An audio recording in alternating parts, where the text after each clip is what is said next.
I pledge allegiance to the flag of the United States of America and to the republic for which it stands, one nation, under God, indivisible, with liberty and justice for all.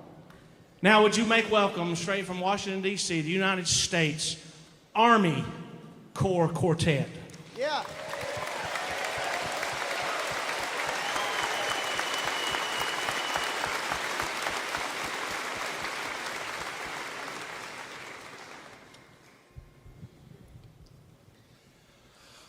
Oh, say, can you see by the dawn's early light what so proudly we hailed at the twilight's last gleaming,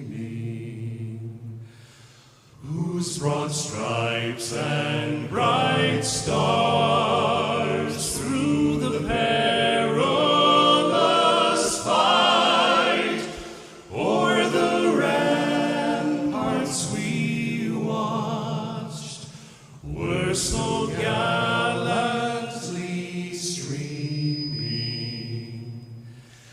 and the rocket's red glare, the bombs bursting in air, gave proof through the night that our flag was still there.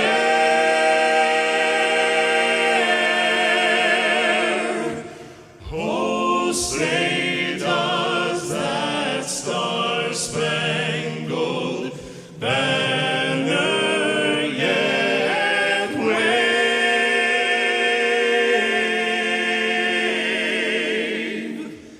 o'er the land of the free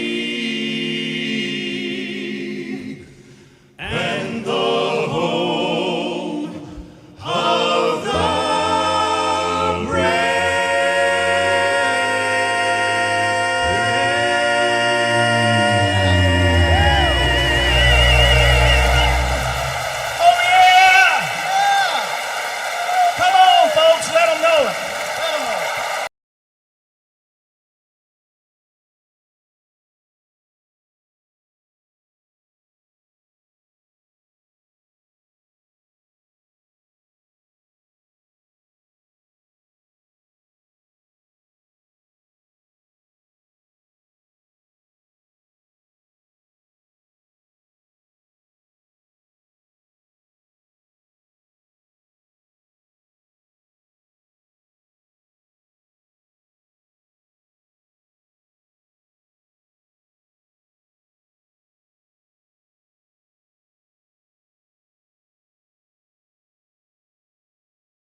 Testing 1, 2, 3. 1, 2, 3. Okay, we have audio now. That's good. Testing 1, 2, 3. Test, test, test. Yes, we have audio. Okay, sorry about that, folks. I do not know what they did to us tonight. That was weird. I had to redo all my audio settings to get audio here tonight. Thank you for your patience. Folks, we have a lot to talk about. The first thing I want to talk about is what is going on in the Pacific, the northern Pacific, that's coming up the Baja California coast. There is a hurricane, Hurricane Hilery. A tropical storm watch is in effect beginning today at 8 a.m. It is time to check your emergency plans, your emergency supply kits, and take necessary actions to protect your family and secure your home and business. There is a limited supply and there is a limited quantity of sandbags available to the public, that is, at your local fire stations. You can find the closest fire station to your home in San Diego by going to rvcfire.org. rvcfire.org/resources/fire. A heavy rain is forecast to hit either tonight or first thing in the morning. Heavy rain is forecasted, folks. This is no laughing matter. This is the spaghetti model that I'm showing you now. You can see the hurricane as it goes and hits the Baja coast tonight. That last red dot to the north there is where it's going to hit the Baja California coast, around Rosarito Beach, Ensenada, Mexico.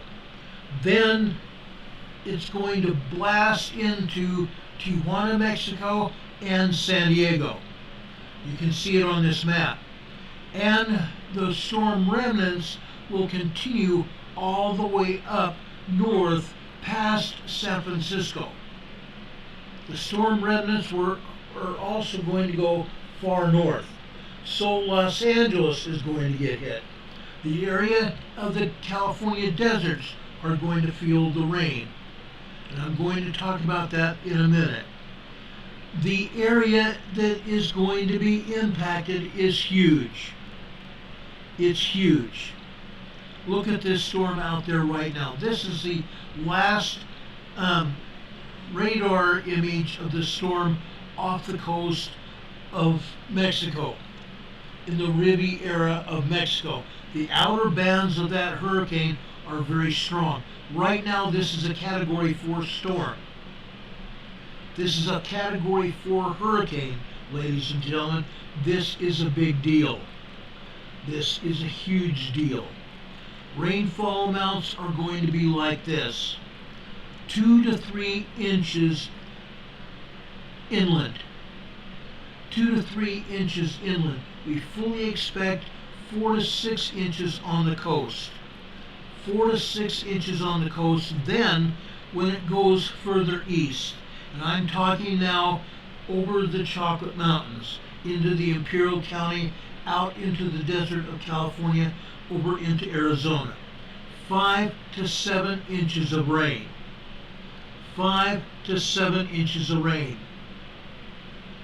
Demon Catman says I'm echoing. I don't know how that is even possible.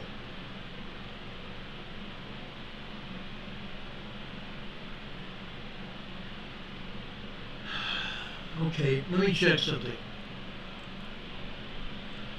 Testing 1, 2, 3. Testing 1, 2, 3. Test, test, test. Let me check something. Testing 1, 2, 3. Testing 1, 2, 3. Test, test, test. Yes, there's a slight echo. I'm sorry about that, folks.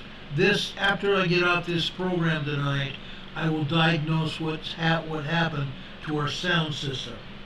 When they turned it off, they really did a number to us. But I want to get through this program tonight. I think it's very important what we're talking about tonight. Okay? These are the rainfall amounts. Now, I want to play for you the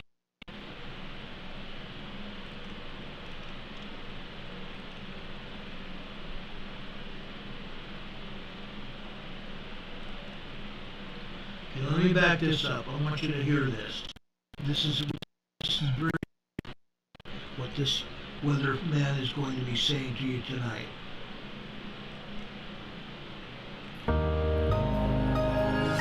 Good morning, everyone. I'm meteorologist Evan Irani with CBS8, giving you our CBS8 extended forecast for our Friday. As we track, now Hurricane Hilery. Previously was a tropical storm. Over the last 24 hours underwent what we call rapid intensification and is now a Category 4 hurricane. It is still expected to make landfall in San Diego as a tropical storm, so it will have started to decay in the process as it travels up the Baja Peninsula. We'll get into all the details of this storm from today through your weekend into next week. We're giving you basically the next 8 days. So it's going to be a long one here, but you can stick with us for as much of it or as little of it as you like. The emphasis and the big picture that we're emphasizing is that the majority of that rain is going to start up Saturday night into early Sunday, all day Sunday rain in San Diego, and then breaking apart Monday morning into Monday afternoon. Wind is also going to be a huge threat associated with it, especially west of the mountains. We'll look at your wind speeds too.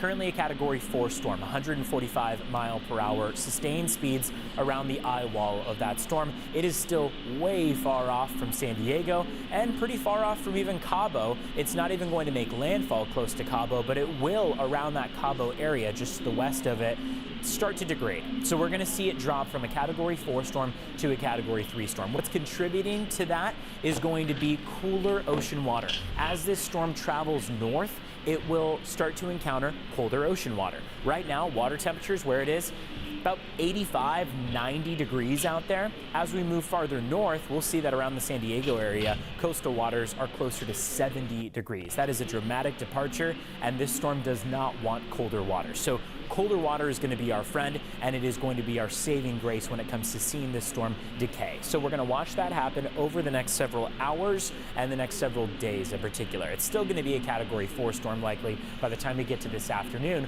but by the time we get into Saturday, that's when we start to see it drop to a Category 3, a Category 2, and then a Category 1 storm before arriving in San Diego as a tropical storm. You wouldn't know looking outside right now, though. That's because San Diego has mostly sunny conditions out there. Marine layer is dense along the coastline. Temperatures this afternoon are expected to be in the 80s and 90s. It's going to be a warm day before we all cool down to the 70s with the approach of this tropical storm, currently Category 4 hurricane. So this is the satellite radar view right now, but I want to switch over to what we're anticipating because we have several watches, warnings, and advisories in play that we want to start off with. The biggest thing on hand right now is San Diego's first ever tropical storm watch. The County of San Diego has never seen one of these before. This is the very first time.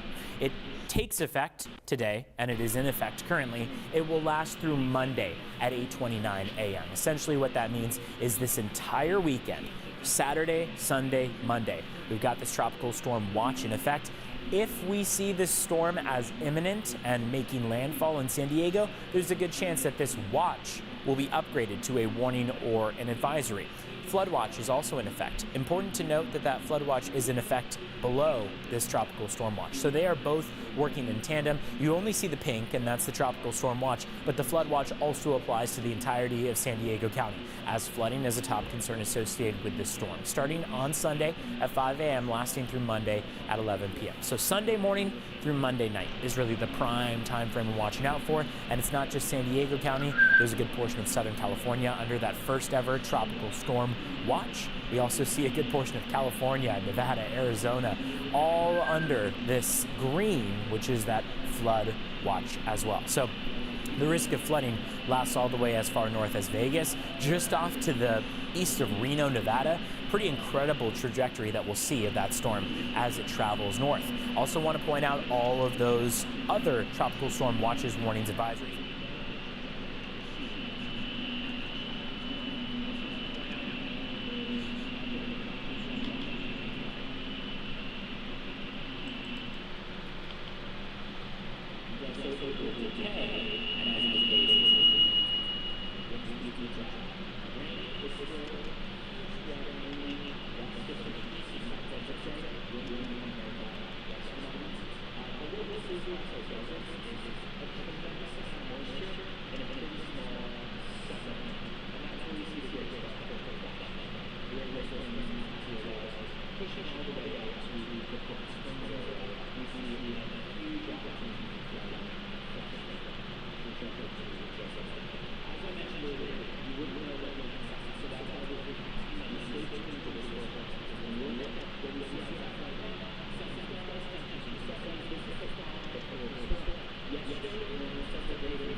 See San Diego incorporated in this until we get into Saturday. So here is 9:50 on Saturday. We know we have had a lot of questions on hand, and pretty much the number one question I've been asked is, when is it going to start to rain? Well, scattered showers, and lighter scattered showers at that, are going to begin Saturday night, especially across the mountains and deserts, but countywide we'll notice that into Saturday night, because there's that rain. This is the outer band of Hurricane Hilery.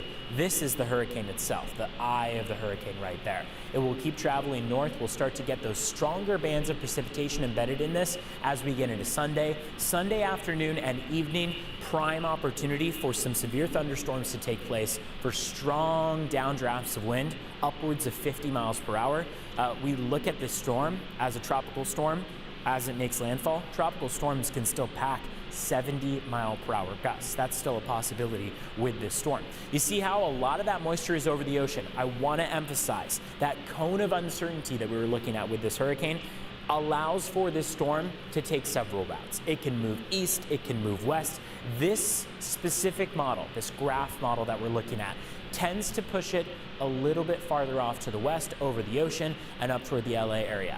There is no definite track of this storm. That is why we call it the cone of uncertainty, because it can travel in either direction, east or west. Anywhere in that cone is fair game as to where this storm can make landfall and that exact eye wall path. It'll keep traveling north from there. Again, graph starts to show it, making its most intense push into the LA area late Sunday, early Monday. We're still picking up on many showers to start off the day on Monday, 2:20 a.m. or so. Want to talk about wind, because as I mentioned, it really is dependent on where you are as to who's going to see the most intense wind versus rain. We pause this at 7:30 a.m. on Sunday. That's when these winds start to pick up beyond that 20 to 30 mile per hour marker. 57 miles per hour in Julian at that time frame, 44 in Pine Valley, 39 in Campo. Watch as that purple starts to spread west of the mountains. This is where we start to see more concern related to wind damage close to the coast and inland.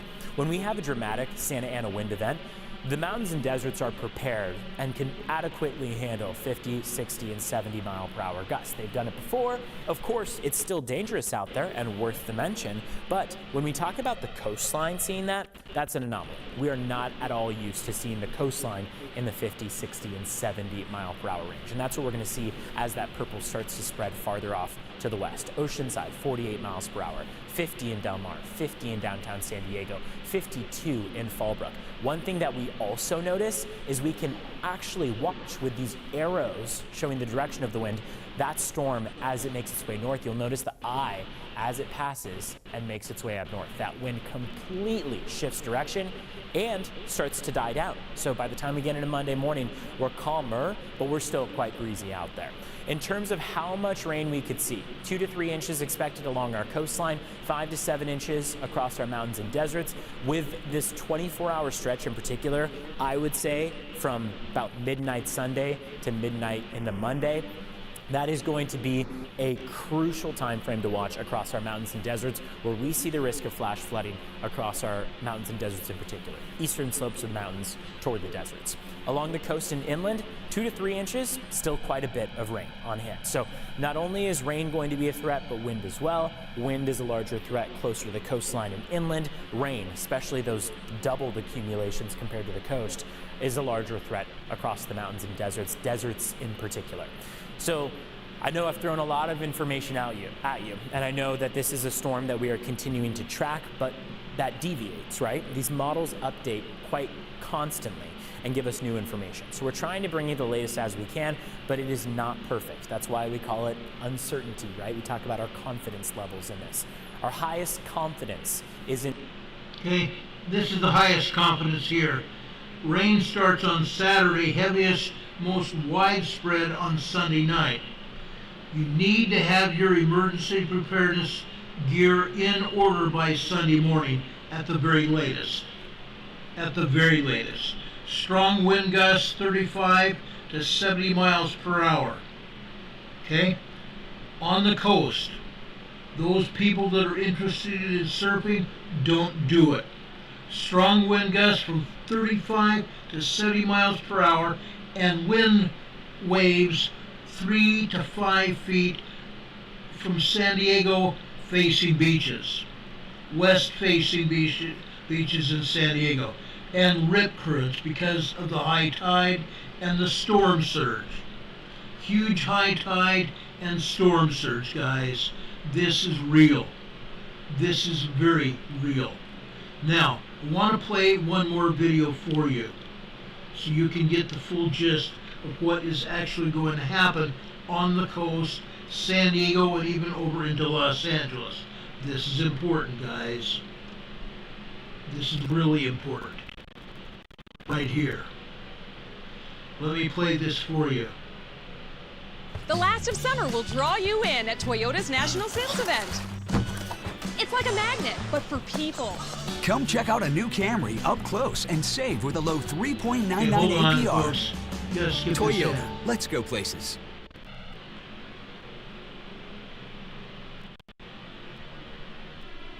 Chris has the latest on how the city is preparing and what people need to do now to prepare themselves and their houses to keep them safe. Chris? Good morning, Evan. In fact, a lot of work to do, so may want to take advantage of the fact that it's not raining and it's not super windy at the moment, at least for today and much into tomorrow. So again, try to get a lot of this work done now. Now, as for what the city is going to be doing, we sat down yesterday with the Office of Emergency Management for the city of San Diego to go over what it is that they are going to be doing. And they're going to be paying attention to a lot of those flood-prone areas. So they're going to be making sure that storm drains are cleared out, that sandbags are where they need to be, and that the folks that live in and around these areas are made aware of what type of danger they could potentially be incurring. And that, occurring. So what we're going to be looking at, especially here in the Mission Beach area, especially along the boardwalk, you're probably going to be seeing a lot of sandbags put in some of those low-lying areas, just to, again, be careful to try to make sure that a lot of that any type of storm surge that occurs or floodwaters, things like that. Okay, this is a parking lot in downtown Mission Valley. Actually, Mission Valley is not downtown area, but this is a huge parking lot over at Mission Valley Center Shopping Center. It gets flooded out. 3 to 4 feet of rainwater in that parking lot and the surrounding area. The San Diego River flows through that area. Why they build a parking lot right in the middle of the San Diego River Valley, who knows? But this floods out all the time. You just saw the San Diego River covering Mission Valley Road just a minute ago. Let's continue this. doesn't do too much damage. Now, the other thing that we know that There's is going to be San on top Diego of Mission mind Road. for any type of emergency responders are going to be those swift water rescues. Lifeguards are going to be on standby. They are going to be ready in case anything happens. In fact, we already see a number of those happen when people drive into those floodwaters, or you have people who maybe just get swept away when walking, thinking that that water isn't that deep. Take a listen to what the Office of Emergency Management has to say, again, about specifically that and why it's probably just best to stay home on Sunday and Monday. Every time we have heavy rains, Mission Valley floods. Every time Mission Valley floods, people ignore the signs and run and drive across. If your windshield wipers are on, have your headlights on.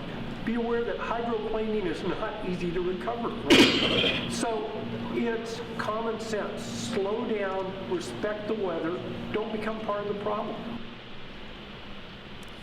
Yeah, and again, you don't have to be by the coastline to see any of that flooding happening. Again, Mission Valley, Fashion Valley, as gentleman just pointed out there, it floods every time we have these big rain events, seemingly every time, and still we see people that drive into those floodwaters. Now, things are going to be a little bit more hectic again on Sunday and Monday when it comes to first responders, so don't, again, think that they're just going to be able to help.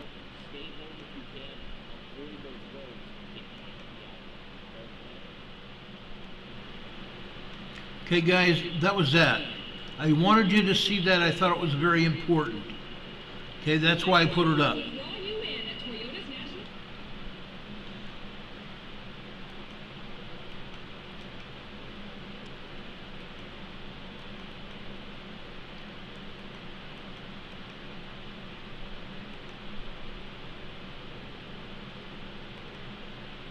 Sorry about that, guys.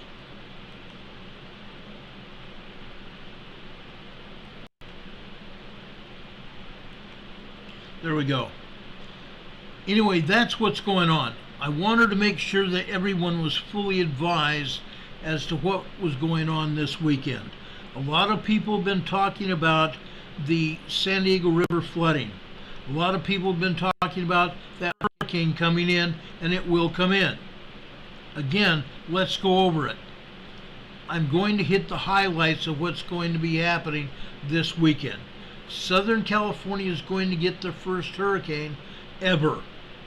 We've had tropical storms blow in before. I was in a tropical storm in San Diego during the 90s. I was helping fish people out of the San Diego harbor. It was not fun. It wasn't fun at all. But folks, this was serious.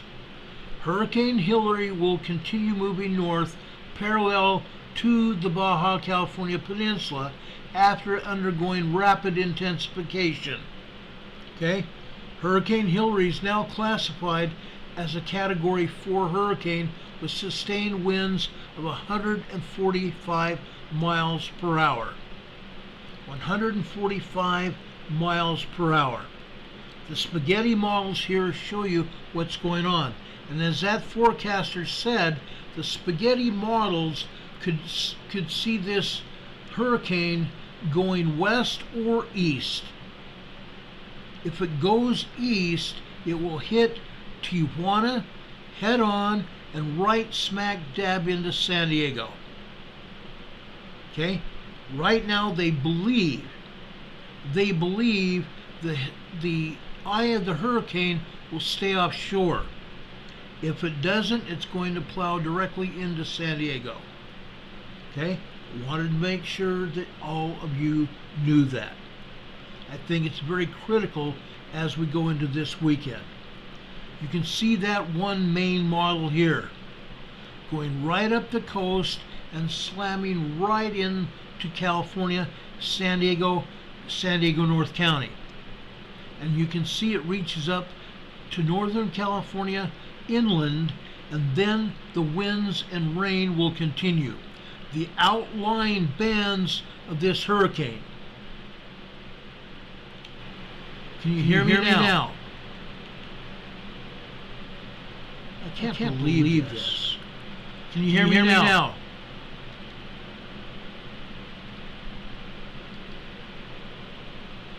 Testing 1, 2, 3.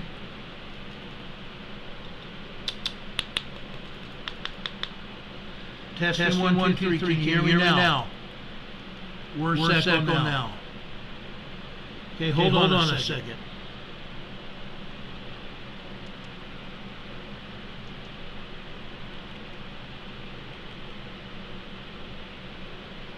I'm so sorry, guys.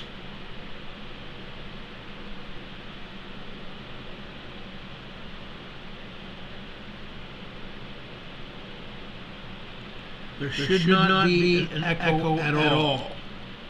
Testing 1, 2, 3. Testing 1, 2, 3. Is this echoing now? 1, 2, 1, 2, 1, 2. 1, 2, 3, 1, 2, 3. Is it still echoing?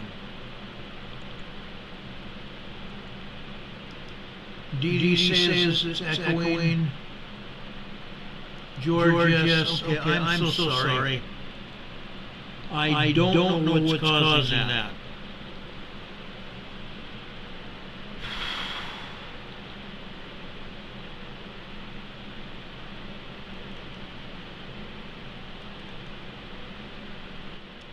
Testing 1, 2, 3.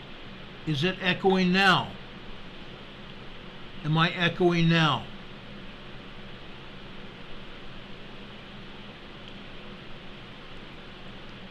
Snort.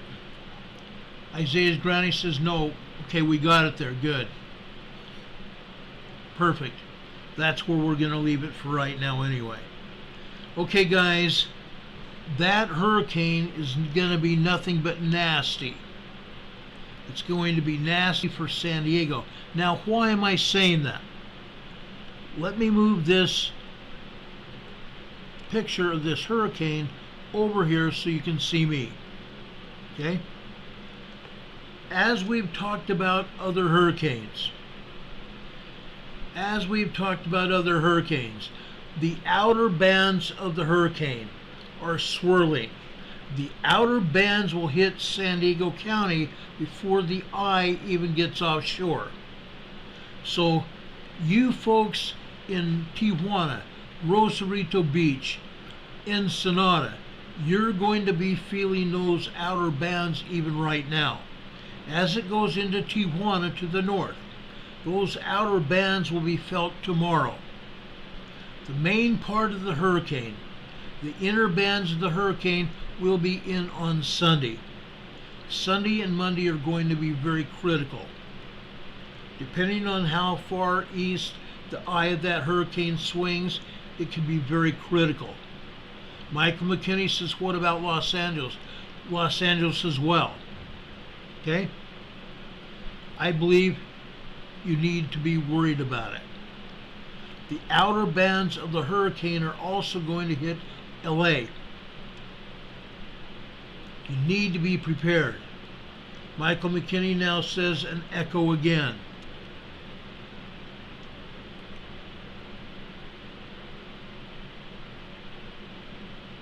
Just a second, guys. I want to find out. I only have one mic open right now.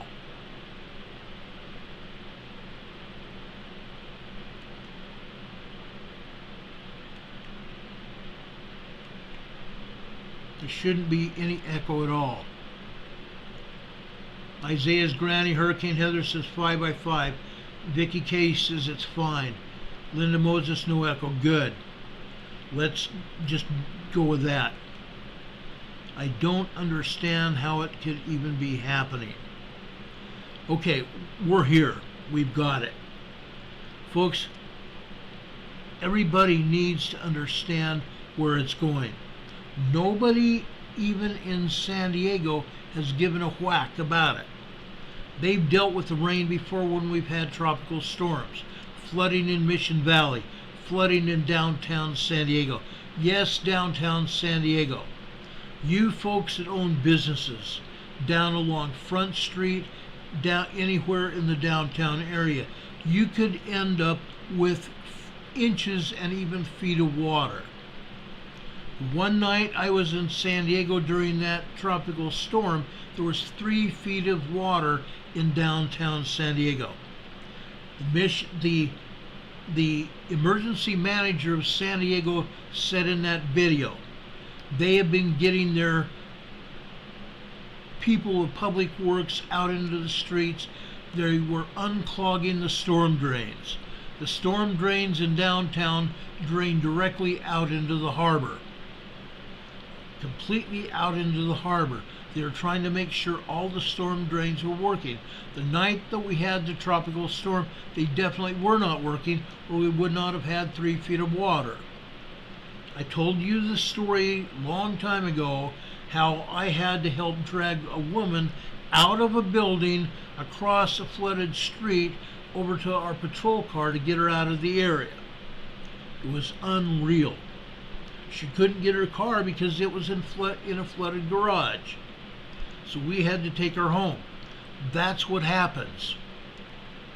Okay? Isaiah's granny says local news is saying 4 to 3 to 6 inches. Yeah, it could be in the high desert. But anytime they're saying only 2 to 3 inches in downtown or along the coast, they're lying about it.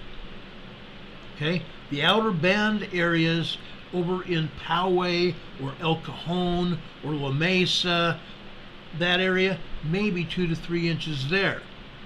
But the majority of the storm area is going to be in the downtown area. Okay? Not possibly the eye unless the hurricane turns more to the east. Then the eye could hit San Diego. But those inner bands carry a lot of water, a ton of water. And as that hurricane moves and continues swirling out over the Pacific Ocean, it's gathering more and more water. And as it gathers more and more water, it's going to rain even harder. And everybody needs to know it. It's going to be a lot of wind, 40 to 50 mile per hour gusts of wind. That's a lot. Coupled with water, rain, coupled with storm surge along the coast, down in Chula Vista, down in the south part of San Diego County, Chula Vista, National City, 32nd Street Naval Station, downtown San Diego, and going north from there into Pacific Beach and up into La Jolla, maybe even up into Encinitas. Those areas may get hit with those inner bands of the storm, and it may not be too pretty. Out in the desert, yes, you could see 3 to 6 inches easily. Very easily. Michael McKinney says storm damage is poor in Los Angeles. Oh yeah. Oh yeah. I think LA is also going to get hit. So everybody needs to prepare. As I said before, your preparedness kits are vital for you. They're going to be vital. Okay? There's a limited quantity of unfilled sandbags that are available to the public for free at your local fire stations. You can go to the fire stations and pick up those bags. For more information, you can go to rvcfire.org/resources/fire. That is for the fire department to pick up sandbags. Okay? But you need to be talking about preparedness for your family. Preparedness for your family. Like we said in the beginning, a tropical storm watch is in effect beginning today, and now is the time to check your preparedness plan. We've been talking about emergency preparedness plans and emergency supply kits. You need to take necessary actions to protect you and your family and to secure your home and your business. Now, in San Diego County, there are a lot of older homes, as there are up and down the entire coast. You need to protect them, guys. You need to protect them. They're not used to having these hurricanes blow in. So I'm just taking an extra minute to tell you about this. I don't want anybody hurt or as few people as possible. Okay? It's going to happen. It is going to happen. We've had weird weather. We've been having weird weather for quite some time. It's not going to end. Now, there are some people that are saying that this storm was caused by cloud seeding. That is possible. We've been checking on that all day, and from what I can gather, there may have been at least 2 planes in the area just off the coast of Mexico that may have cloud seeded these clouds to turn it into a hurricane. But the elements for the hurricane were there. Swirling winds, unstable environment, downdrafts and updrafts. Very unstable weather environment, and when you see those clouds, you get these storms. Huge storms.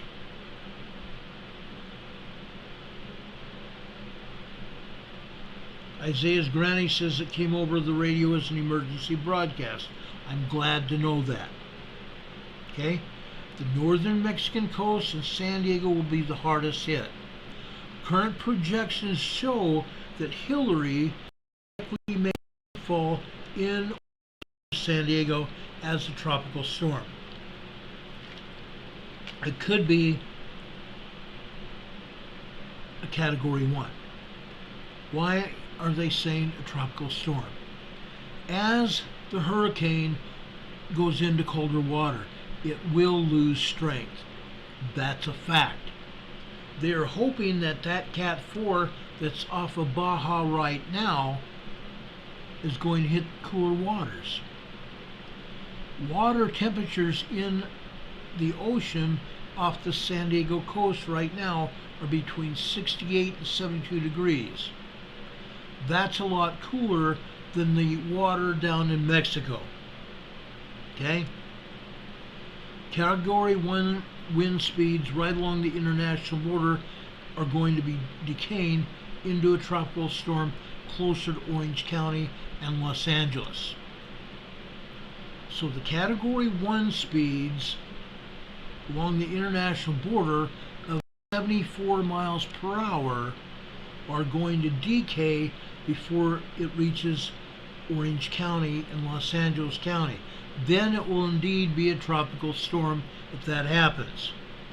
This is the first time for Southern California to have a full-blown Category 4 hurricane hit. It's only going to hit, possibly, we hope, as a Category 1. We should keep watching the weather forecast and see what's going to happen. But guys, this is serious. I've told you about storms.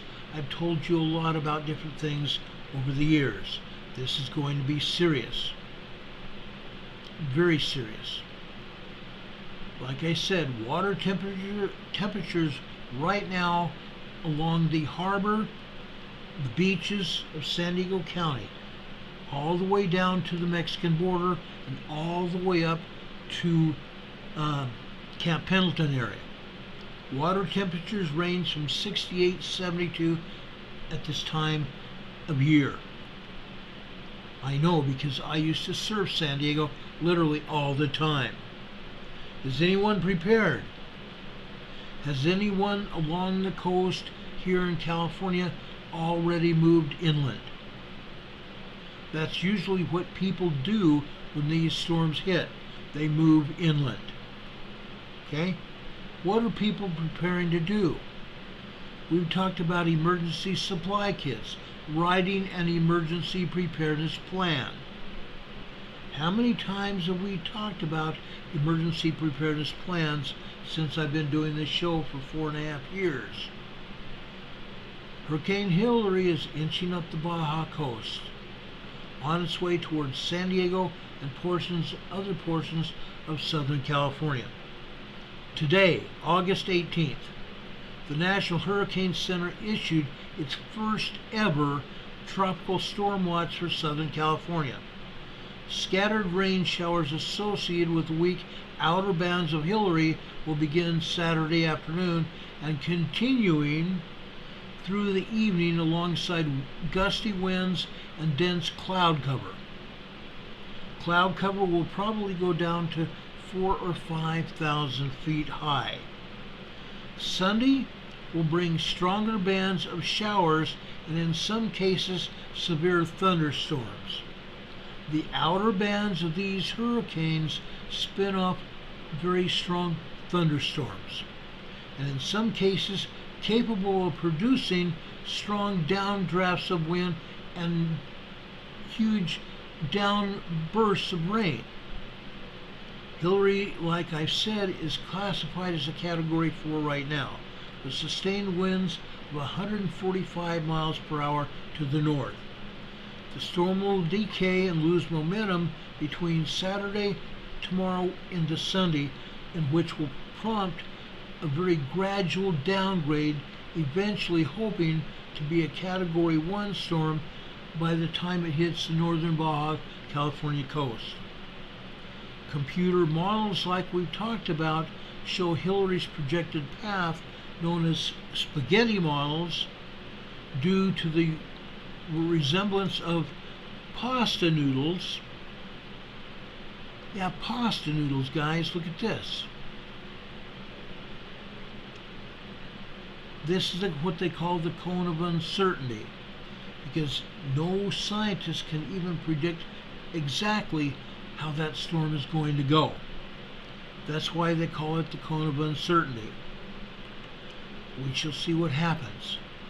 We hope that it'll decay just like it said tomorrow going into Sunday, with only a slight deviation expected in Hilery's path due to the low pressure system in the western Pacific associated with a high pressure system over the midwestern United States, which is going to steer that storm right directly towards San Diego and Southern California. The cone of uncertainty there shows the area where the center of the storm is expected to travel, and also shows the anticipated timeline of when and how strong it will be during differing intervals of time. Note that the impacts from the tropical system do occur away from the center and outside the cone. The outer rain bands of the hurricane, outside the cone. While Hilery is expected to strengthen for most of today, forecasters say it will begin to lose strength as it hits the cold currents in Baja California. Okay?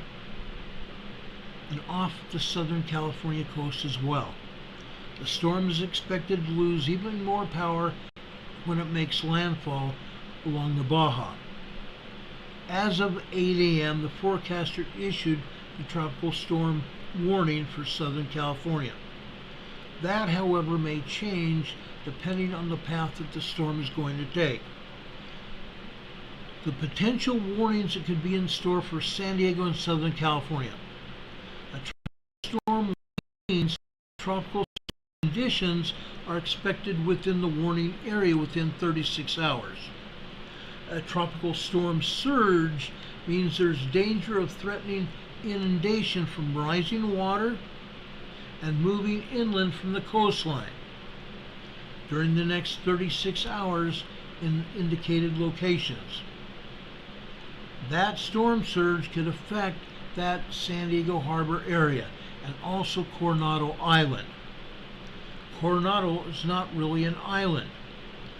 The landmass of Coronado Island stretches down into just south of Chula Vista, to the south. There's a inland highway there that connects the lower part of San Diego County with Coronado. The other thing connects downtown with Coronado is the Coronado Bay Bridge. But Coronado Island and downtown San Diego could experience quite a storm surge, and as this hurricane moves north, Encinitas, La Jolla, going up into Carlsbad, Torrey Pines into Carlsbad, and further north into Oceanside, Camp Pendleton, and San Juan Capistrano. That's usually how it goes. A hurricane warning means sustained winds in excess of 74 miles per hour or higher associated with a hurricane, as it is expected within 36 hours' time. Hurricane watch means the hurricane conditions are possible within the watch area and the watch period. It typically is issued at 48 hours before the anticipated first occurrence of tropical storm winds, which is actually tomorrow. Conditions that make outside preparations difficult are the winds and the heavy rain. You might have like 24 hours more before it really gets bad. So I'm asking everybody, if you don't live there, you may have friends and family there. Ask them to prepare. This is necessary. Expected rainfall from San Diego we showed you on the map. Let me show you that again. It's called rainfall amounts here. Right here. Rainfall amounts in San Diego. Does anybody have any questions for us?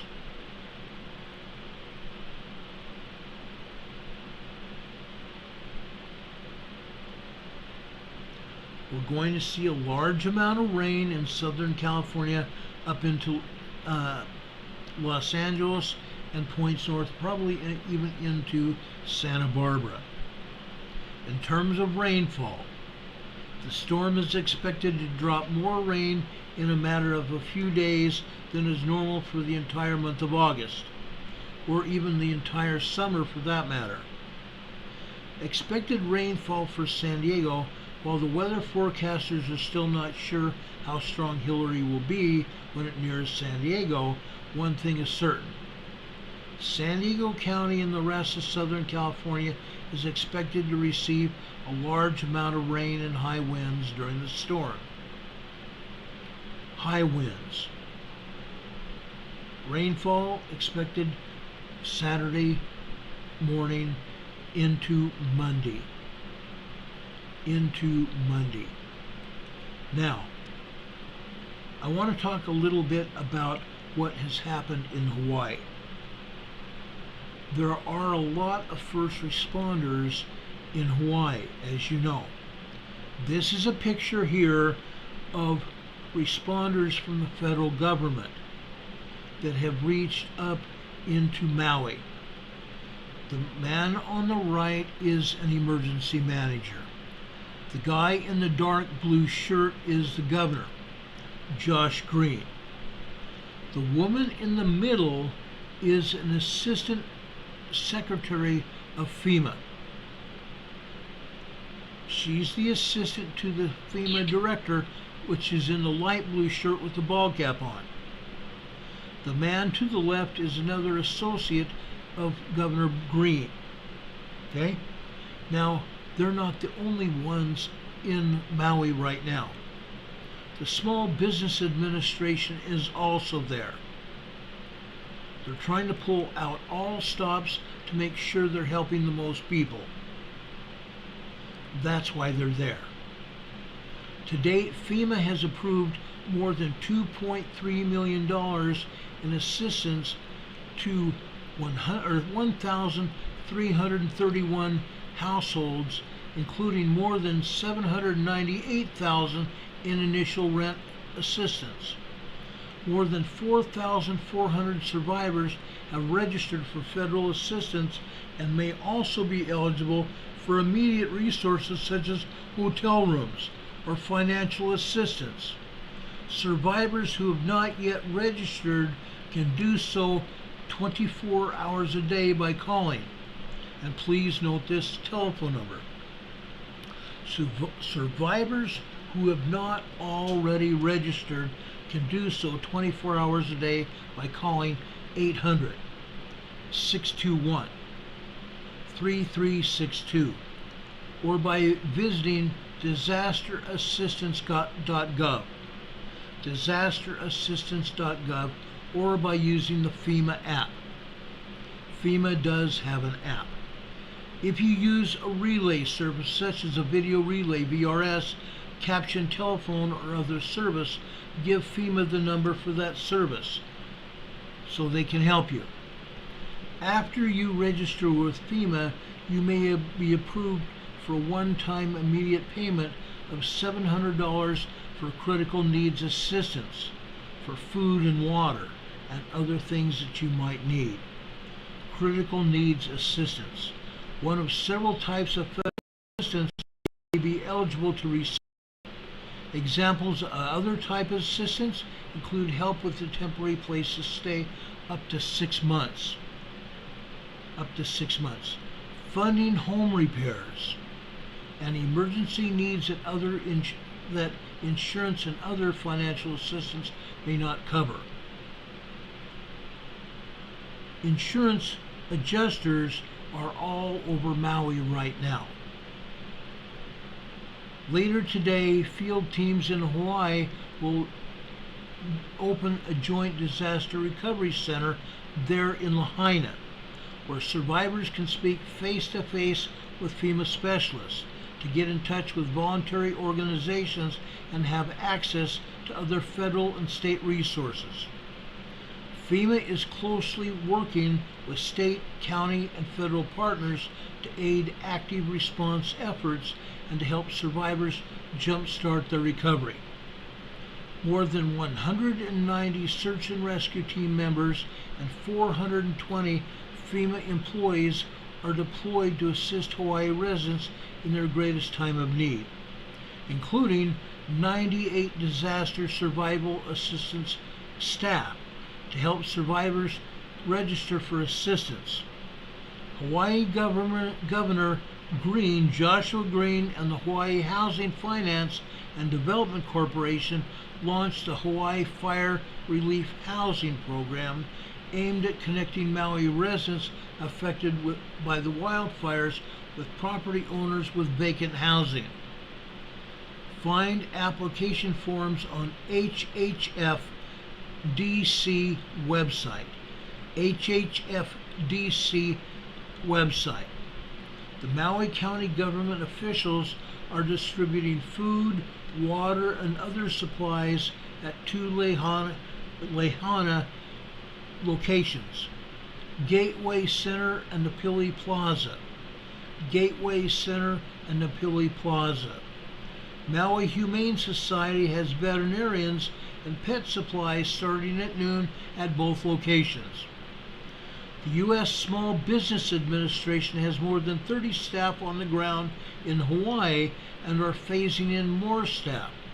Survivors and businesses who register for FEMA assistance will also be eligible for low-interest disaster loans. To be considered for all forms of disaster assistance, survivors must contact FEMA first. Information and details on the location of future business recovery centers is available by calling the Small Business Administration. Their customer service center is at 800-659-2955. 800-659-2955. That's the Small Business Administration. The American Red Cross, I'm just giving you this information for those of that might be interested in it. I, however, don't recommend the Red Cross. The Red Cross and the Maui County people are continuing to staff and support 8 shelters where food, water, and hygiene kits and other essential resources are provided to survivors who are unable to return home. FEMA Survivor Assistance Specialists are located at the shelters. They're helping people register for federal assistance. Those affected by the fires may visit a Red Cross shelter to get a hot meal, charge their phone, and access other essential support.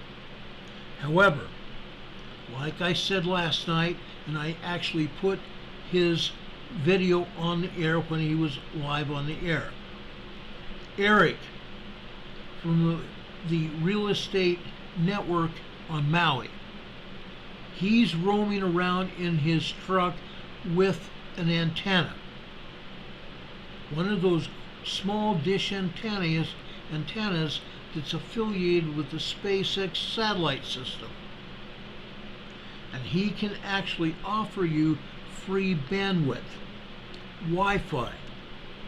So you can do computer and telephone data relay. He's all over that area, up and down the west part of Maui.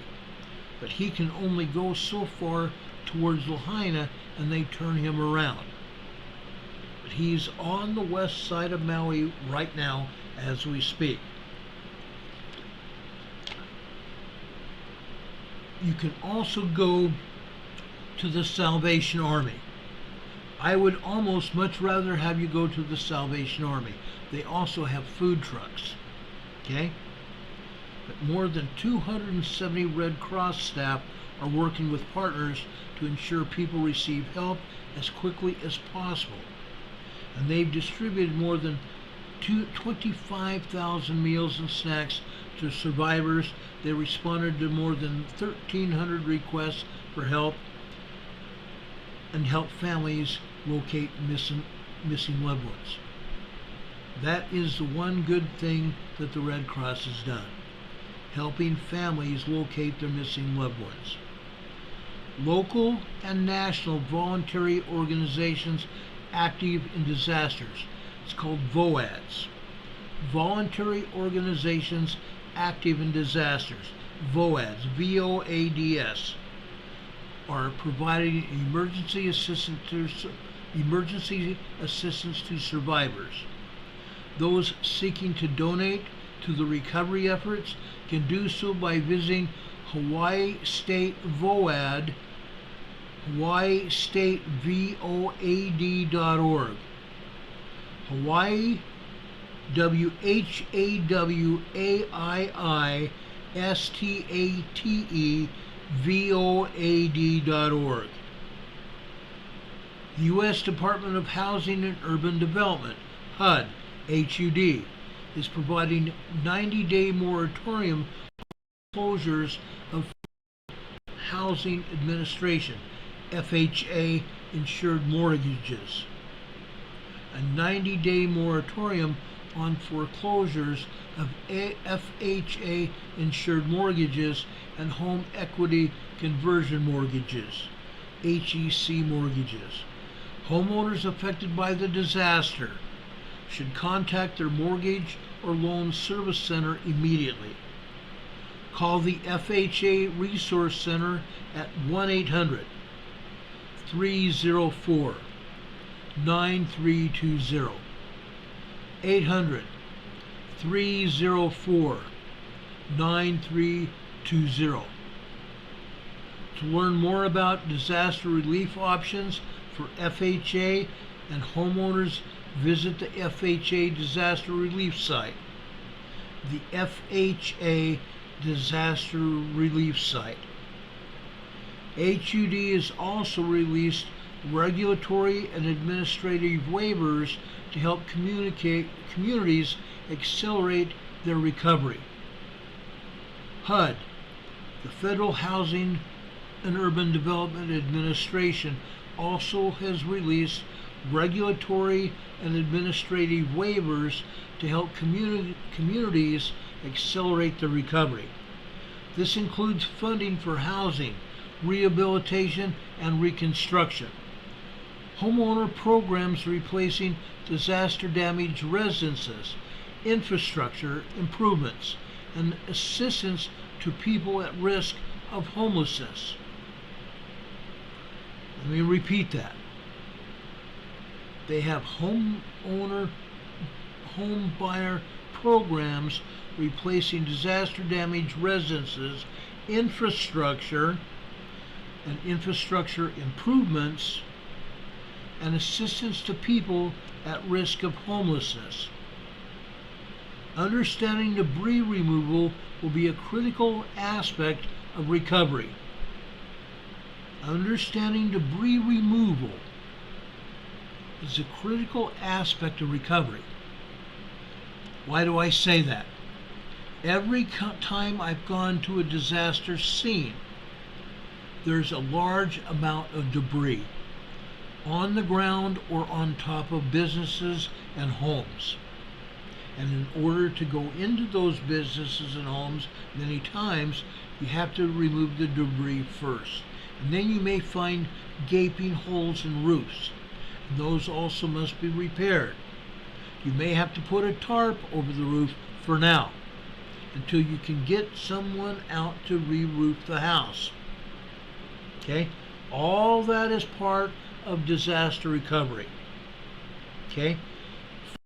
The FEMA mission is assigned both the Environmental Protection Agency and the U.S. Army Corps of Engineers to start the process of debris collection and the planning for removal of the debris from this area. FEMA is saying that they are committed to ensuring disaster assistance is accomplished equitably without discrimination on the grounds of race, color, national origin, sex, sexual orientation, religion, age, disability, English proficiency, or economic status.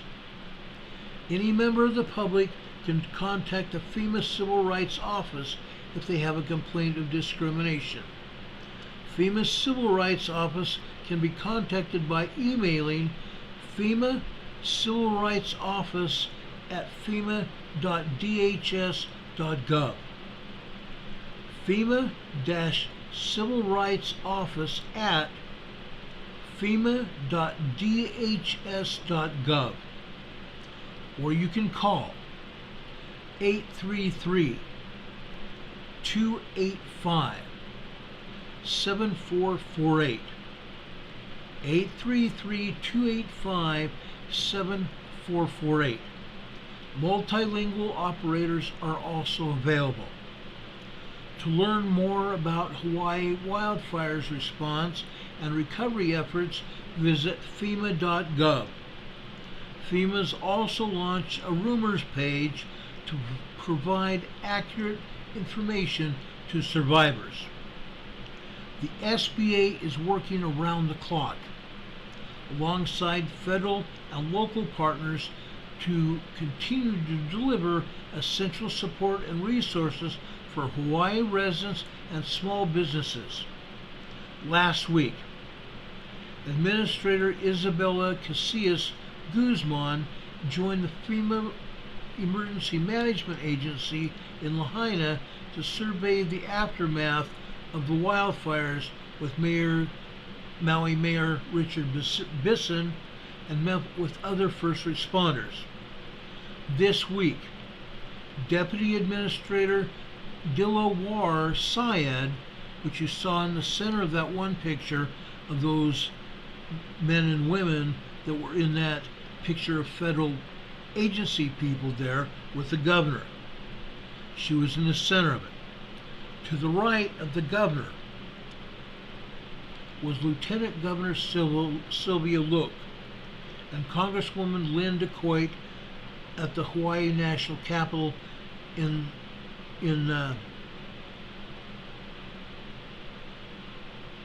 Oahu. They loaded up a Hawaii food bank truck headed to Lahaina. Now, FEMA is saying that they are currently establishing multiple kitchens on the west Lahaina side of the island to start cooking. They say they are using these funds to buy thousands of pounds worth of produce each week from local farms and wholesales direct. We have decided this is the most sustainable long-term solution for providing fresh, healthy hot meals to people on the Lahaina side of the island. This keeps farms in business so they can continue to grow food for the people of Maui forward. The farmers have always been the backbone of our communities. FEMA says we've been providing services to those in need on Maui for over 3 years and are grateful for the connections we have made along the way to bring all this to life. We feel this is the best way to continue to support both the farms and the businesses and the residents of the community who are donating food to us for years, and the residents who've been impacted by these fires. We're still cooking 300 plus meals a day out of our usual kitchen at Aveyah Chapel and delivering those meals to those who are living in their vehicles and or who are on the street all over the rest of the island. We are beyond grateful for your immense generosity and are aware that this is going to be a marathon, not a sprint. Establishing a solid foundation for all the long-term safety and resilience of the community is the solid foundation for success over on Maui in the long term. And the long term is their focus. So, please folks, we've given you some options to donate to Maui. We mentioned those last night on the air. If you want to, go over to last night's program and review that program. They want to thank you all for your support, all for your love and your prayers. Prayers go a long way to helping everybody survive what is going on in our lives and in the community. Now, Governor Green and Mayor Bisson has asked me this, and they said, please share this. And many, many, many mahalos. They wanted me to tell you that. Now, thousands of families have been forcibly evacuated from their homes due to the devastating fires. Folks, there's still one fire that's decimating the community because it's in an area on Maui where they don't have much water. So it's presently not quite contained. It's like 85% contained. The governor of Hawaii and the mayor of Maui said that they are on a mission to sustain the health of survivors and provide immediate relief. The Mayor Bisson wanted me to tell you this. Join our critical fundraising effort to amass essential resources, fresh food, water, clothing, and more. Our goal is to supply daily hot and nutritious meals to hundreds, possibly thousands, that are out there that are not living inside of a home. They're especially assembling what they call CSA boxes, brimming with grains and produce, plus crucial items like toiletries to hand out to people. I saw a video yesterday where the boats from other islands have come to Maui and they've broken through barricades in order to provide fresh produce and groceries to the people. They brought the groceries and fresh produce from other islands. Okay? This is urgent so those people will survive. Okay? They're also asking for anyone who has even temporary shelter to be set up to do that. Mayor Bisson and both Governor Green have said our island is in crisis and the time is now and the time is of the essence. Your support is a lifeline for those struggling in the aftermath of this disaster. Every contribution counts and will make a direct impact on our community's heart, soul, and survival. Act now and thank you in advance and mahalo for your heartfelt generosity. Mahalo and aloha from our island home and its resilient people. They're serious, guys. They have a GoFundMe that's https://gofund.me/0864 3810. GoFund.me/08643810. Okay? One more thing. In the past couple months, there is a volcano over in the Alaska Peninsula. The volcano's name is Shishaldin. Shishaldin has been ramping down in its eruption. The current eruptive activity at Shishaldin volcano has gradually declined even since yesterday afternoon. Seismicity has decreased and significant explosions of ash emissions are no longer detected by satellite. Clear web camera views this morning show only minor steaming at the summit.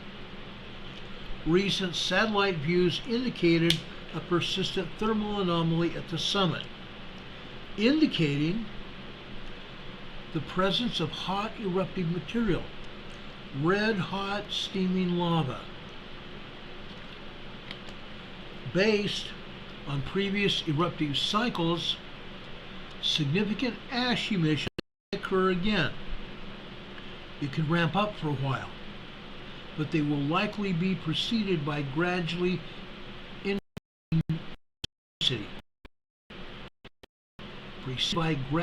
increasing seismicity. Pyroclastic and mud flows will probably happen in the immediate flanks of the volcano should another vigorous episode of eruptive activity occur. Shishaldin volcano is monitored by local seismic and infrasound sensors, web cameras, and telemeter geodetic network. In addition to the local monitoring network, the Alaska Volcano Observatory uses nearby geophysical networks, regional infrasound and lightning data, and satellite images to detect eruptions. So it looks like Shishaldin is ramping down, but it is possible that it could re-up for a while, and then it probably will gradually shut itself down. But right now at the summit of Shishaldin volcano, there is red hot lava there.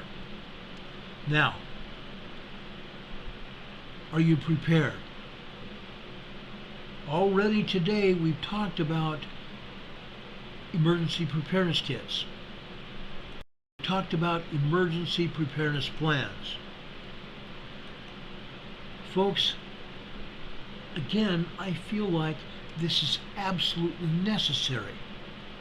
Yet a lot of people aren't even taking me seriously. They're not even starting. How can people live without water or power? How can people live without water or power? I have solar panels here to power solar batteries. Fortunately, I bought them years ago, and one lady sent me some. So for power, I'm pretty good set. I have saved water. I have water storage here. How about you? What have you been doing to save water and to increase your food bank in case of an emergency? Prepare for the worst. And this comes from Don Patoka, one of our mods, one of my best friends. Prepare for the worst, pray for the best, and thank the man above when it is. Now, Heather has said, and I've got this on good information. Heather said it. Go camping for a month without any electricity. Go camping for a month without any electricity. Primitive camping.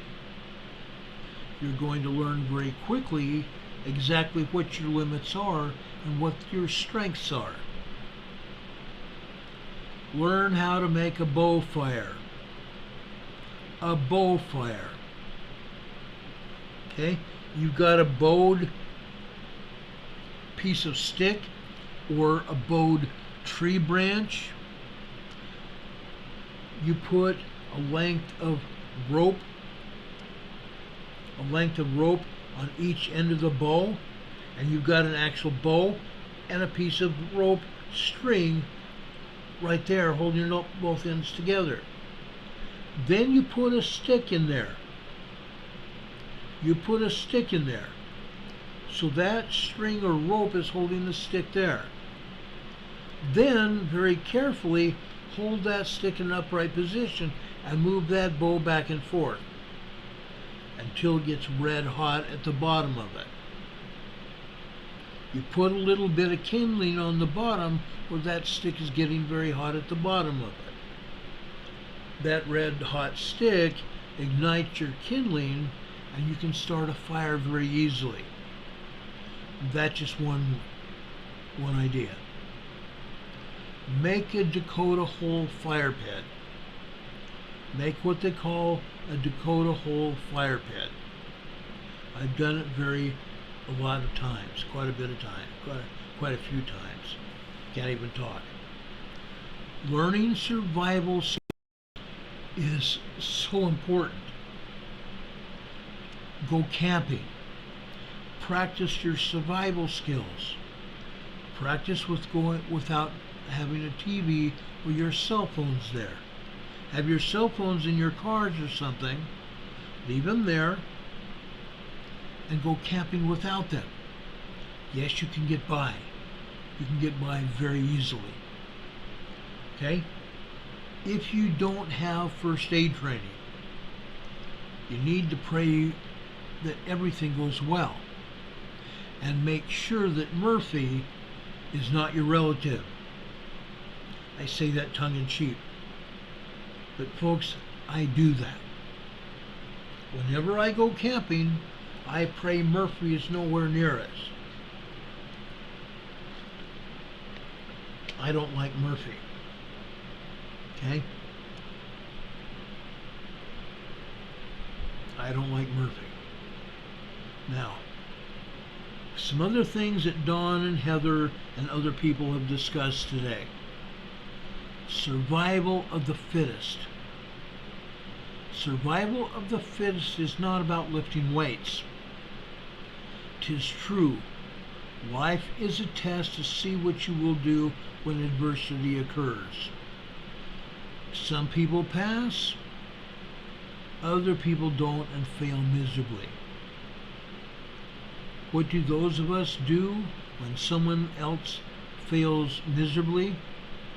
We're there to comfort them, and we're there to show them how to do it and do it right, so that they will be successful their next time. But meantime, you and I are there to mentor and help them, and have them help us.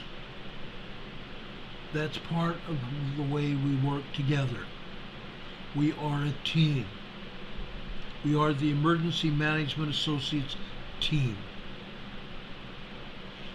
Folks, if you haven't already, look for those of us here on the Emergency Management Associates Network that live near you. Talk to them. Become good friends with them. You may end up being part of an extended family with them.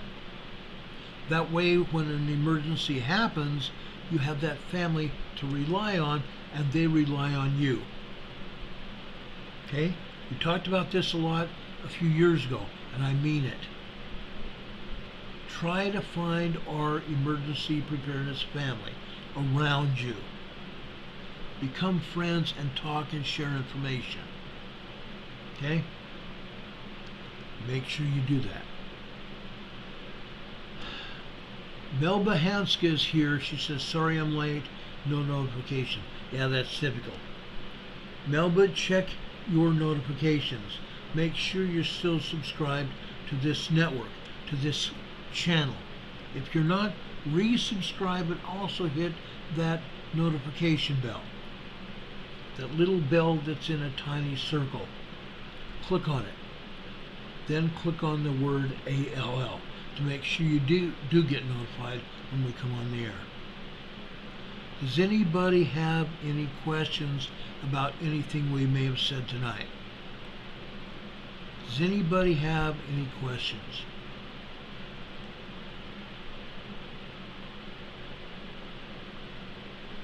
Penny Simone's is asking, who is in southeast Pennsylvania? There are actually a couple of people that I can think of that have been here in the chat previously. Several people. And I'll try to get them here again if they're not here tonight. Surgery's here. Welcome, Surgery. Surgery's been a very dear friend of mine for a long time. Surgery's here.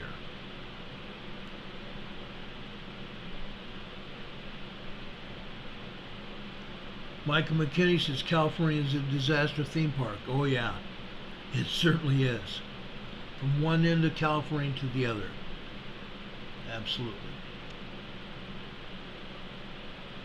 Don Patoka's in the chat saying, prior prayer, proactive, proper preparation prevents poor performance.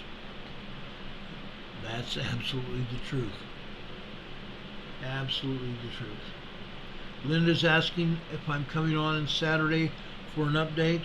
I'm going to monitor the hurricane. If I need to come on tomorrow, I will. If that hurricane looks like it's steering to the east, I will come on and tell you guys about it. We have hundreds of people all over this United States. We have hundreds of people living in Southern California. You better believe I'll be on the air. There's a lot of others that come over here and watch and listen to us. About 25% of our viewers and listeners don't even subscribe to this channel. Sad but true. Now, I have a little bit of information that I will be passing on to you this next week. For some people, it's not going to worry them. For others, it might. So think about it. Think about what side of the fence you're sitting on. Are you with the Emergency Management Associates? You want additional help? You want me to help you and give you day-to-day, week-to-week information? Stick with us. Stick with us. Because I will be having a proposal for you guys next week. I am planning some special activities. So that's what's going on. Don Patoka says if you're hearing an echo, go out and come back in. That's always a good idea. That really is always a good idea. Now folks, at the end of every program we've been having a devotional. This was also on one of the messenger chats today, and I wanted to share it with you. In order to be born, you needed 2 parents, 4 grandparents, 8 great-grandparents, 32 third great-grandparents, 64 fourth great-grandparents, 128 fifth great-grandparents, 256 sixth great-grandparents, 512 seventh great-grandparents,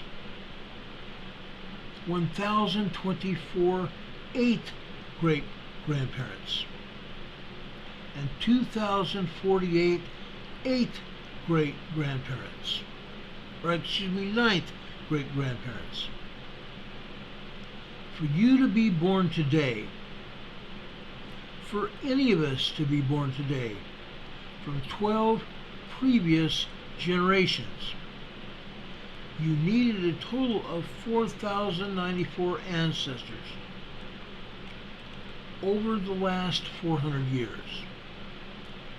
4,094 ancestors over the last 400 years.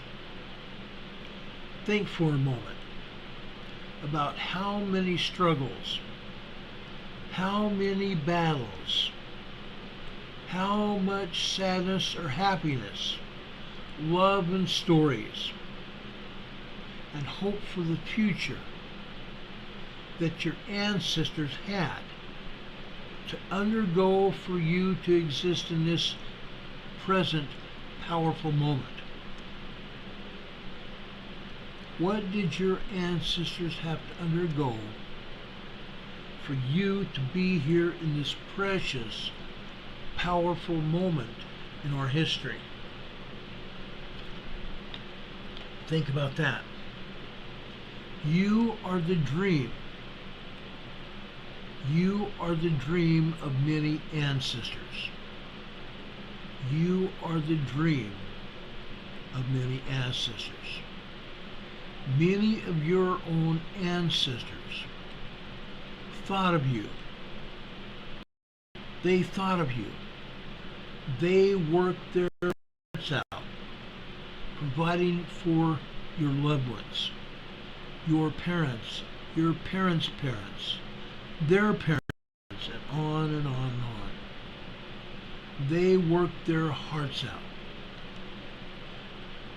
They wanted to achieve the best for their children and their grandchildren and their great-grandchildren. Each and every one of them prayed. I know that. I have researched my ancestry. I know exactly what my ancestors have done for generations ongoing. What have your generations done? What have you done to help yourselves? What have you done to help them? What have you done to help your ancestors and your family grow to be a family that they could be proud of?